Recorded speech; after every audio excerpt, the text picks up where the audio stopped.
ماجرا یہ ہے کہ حضرت بکر بن عبداللہ فرماتے ہیں کہ پچھلی قوموں میں ایک بہت سرکش غیر مسلم اور ظالم بادشاہ تھا. وہ اللہ پاک کی نافرمانی میں حد سے بڑا ہوا تھا. ایک مرتبہ ایک جنگ میں بادشاہ کو گرفتار کر لیا گیا. اب اتنا ظالم تھا کہ جنہوں نے گرفتار کیا تھا انہوں نے کہا اب اس ظالم بادشاہ کو تو تڑپا کے مارنا ہے. طے یہ پایا کہ اس کو ایسا کرو کہ تانبے کی ایک دیگ میں ڈالتے ہیں اور اس کو اونچی جگہ پر لٹکاتے ہیں اور نیچے آگ جلاتے ہیں تاکہ یہ جل بھون کر مر جائے. ایسے ہی کیا گیا. تانبے کی دیگ بنائی گئی, نیچے آگ لگا دی گئی. اب آہستہ آہستہ جو ہے وہ دیگ گرم ہوئی. بادشاہ کی حالت خراب. پوری دیگ گرم ہو جائے تو جسم جھلسنے لگا. اس نے پہلے تو جھوٹے خداؤں کو پکارا, مگر جس ساری زندگی جن کے آگے پیشانی رگڑی تھی انہوں نے کیا جواب دینا تھا؟ کسی نے کوئی جواب نہیں دیا, کوئی مدد نہیں آئی. اللہ اکبر. اب جب سب امیدیں ٹوٹ گئی نا, سب اس کو پتہ چل گیا کہ اب میرا آخری وقت آ گیا, اب میں گیا, اب میں مارا جاؤں گا. تو اب یہ بادشاہ جو تھا مسلمان نہیں تھا. اس نے مسلمانوں کے رب یعنی خداوند قدوس کو پکارنا شروع کر دیا. وہ کہتا ہے یا اللہ یا رحمان یا رحیم مدد فرما دے, اور بلند آواز سے لا الہ الا اللہ پڑھنا شروع کر دیا.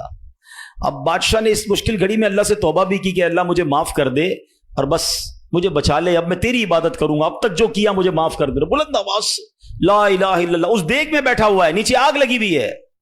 دیکھو کریم نے اس کی پکار کیسے سنی کہ بارش برسنا شروع ہو گئی. جیسے بارش برسی تو وہ آگ بجھ گئی, تو وہ گرمی تو آلموسٹ ختم ہو گئی. لیکن پھر اتنی تیز ہوا چلی کہ وہ دیگ رسیاں توڑا کر دیگ ہی اڑنے لگی. اچھا وہ بادشاہ لا الہ الا اللہ لا الہ الا اللہ کی آوازیں بلند کر رہا ہے اور دیگ اڑ رہی ہے.